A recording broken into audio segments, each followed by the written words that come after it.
So much is happening in the world's most pivotal and chaotic region that we turn now to Israeli intelligence analyst Avi Melamed, who breaks down all of these events and what comes next. Take a look. Iran talking about revenge for the deaths of Qasem Soleimani and Mohsen Fakhrizadeh. What is the latest? Do you see the Iranian regime trying to retaliate for the deaths of those two crucial figures in their regime? If they are going to retaliate or to take revenge, it has to be something significant and powerful enough. I published a couple of weeks ago an article analyzing the different ins and outs from an Iranian perspective. And I actually said, look, they have different plethoras and different means to retaliate. I was talking about the different capacities. But my conclusion was that when you take all these ingredients and you put them in the blender, sort of speaking, I said, I think that the Iranians more likely will try to go in one of the two following direction. One is the issue of cyber attack, which the Iranians has capacities.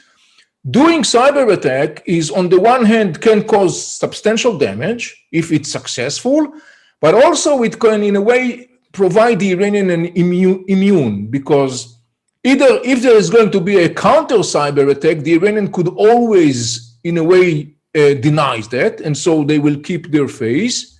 We should pay attention to the fact that Iran actually has an operational cooperation with Sunni militant Islamic organization like Al-QAEDA. And you may remember a couple of months ago, a senior Al-QAEDA member, the second one in command, was eliminated in Tehran. This is not something new. I mean, the relationship between Iran and Al-QAEDA are well known for the intelligence community for a long period of time. Secretary of State Mike Pompeo, the former Secretary of State now, gave a speech before the Trump administration left office outlining that Iran-Al-QAEDA relationship, which is apparently growing pretty strong. The Iranians has the ability to use Al-QAEDA as a subcontractor to take revenge. And in that sense, from an Iranian perspective, I can see only benefits. It can be a big one, a big attack. It can be one that will echo from side to side. The Iranian, of course, will be totally immune because everybody will say, oh, no, it's not the Iranians because it's the Sunni Al-QAEDA, and everybody knows that Sunnis and Shiites hate each other guts, which is quite correct. But in the case of Al-QAEDA in Iran, it's only part of the story. And actually, this is a path that I would say, when I'm trying to think from an Iranian perspective, this is a path that I would not rule out. And one last thing in that context, reminding ourselves, the Iranians are marathon runners. The leader of Hezbollah, Nasrallah, said the other day, we will take the revenge, Iran will take the revenge in the right time and in the right circumstances. We have to take it into consideration. It could be something that the Iranians are brewing for a long period of time, and we should take it very seriously.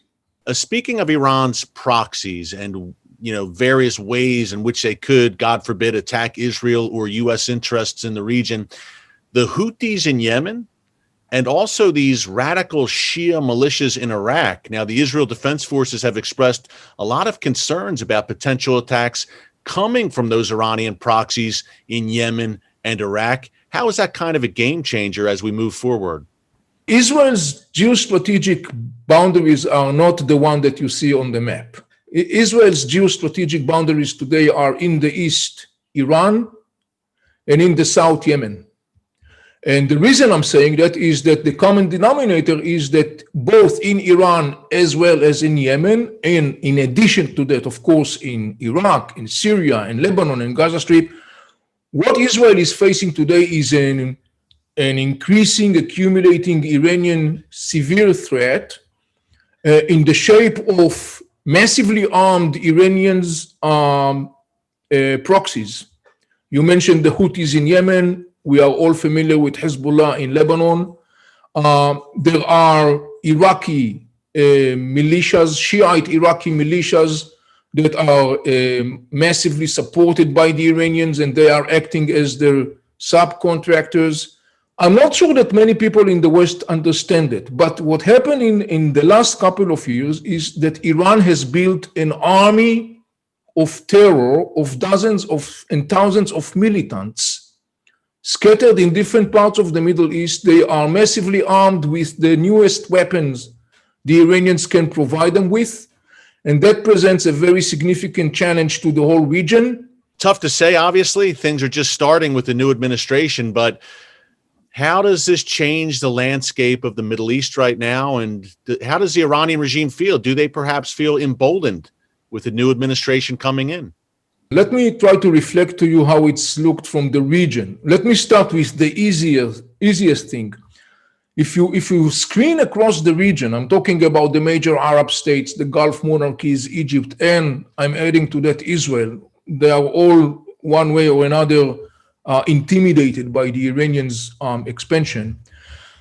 They look at the new administration, and one of the most significant parameters they are looking at the new administration is whether this administration is going back to the days of President Barack Obama.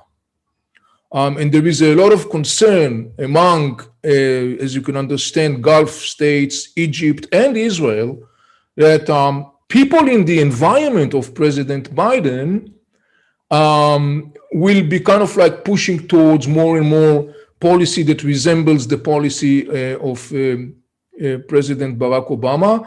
And that causes a lot of concern both in Israel as well as in the Arab Gulf monarchies. The Iranian plan is very simple, is to establish in an irreversible way its control on the ground using its ballistic missiles and precision weapon, together with the deployment of these armies of terror that I mentioned before.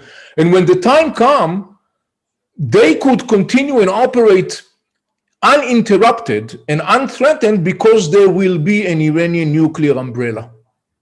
And the Western negotiators, for reasons that are beyond my comprehension, basically failed to see that or didn't want to see that.